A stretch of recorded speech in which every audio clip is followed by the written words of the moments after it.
খেলার খবর ফুটবল। ইউরোপে ইতালির প্রতিবেশী দেশ সান মারিনোয় খেলতে 23 সদস্যের চূড়ান্ত দল ঘোষণা করেছে বাংলাদেশ ফুটবল ফেডারেশন। নিজের প্রথম জাতীয় দল ঘোষণায় হামজা চৌধুরী, সমিত সোমদের নিয়ে মধ্যমাঠে শক্তি বাড়িয়েছেন নতুন কোচ থমাস ডুলি।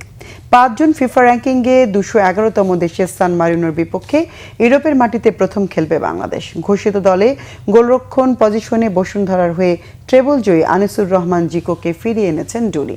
জিকোর সাথে গোলরক্ষণে আছেন মিতুল মার্মা ও মোহাম্মদ সুজন হোসেন। রক্ষণভাগে তারিক কাজী, তপু বর্মন, জায়ান আহমেদ, শাকিল আহাদ তপু, বিশ্বনাথ ঘোষ, সাদউদ্দিন, তাজউদ্দিন ও ইসা ফয়সালকে রেখেছেন। সান মারিনোর বিপক্ষে মাঝমাঠ নির্ভর কৌশলী পরিকল্পনায় দলকে খেলাতে চান কোচ। সেজন্য দলের এই শক্তিশালী পজিশনে হামজা চৌধুরী, সমিত সোম, জামাল ভুঁইয়া, মোহাম্মদ সোহেল রানা, মোহাম্মদ হৃদয়, শেখ মোরসালিন ও প্রবাসী সৈয়দ কাজেম কিরমানি শাহের ওপর আস্থা রেখেছেন ডুলি।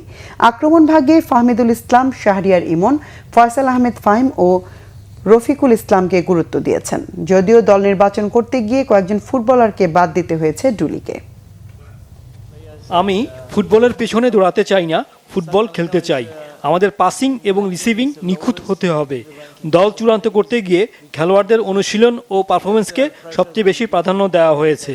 যে খেলোয়াড়রা অনুশীলনে নিজেদের আলাদাভাবে মেলে ধরতে পেরেছেন তাদেরকেই এই স্কোয়াডে জায়গা দেওয়া হয়েছে। মাঠে আমাদের প্রমাণ করতে হবে যে শক্তির বিচারে আমরা সান মারিনোর চেয়ে এগিয়ে। তারা কেন বিশ্ব র্যাঙ্কিংয়ে সবার নিচে অবস্থান করছে সেই পার্থক্যটা আমাদের খেলায় ফুটিয়ে তুলতে হবে।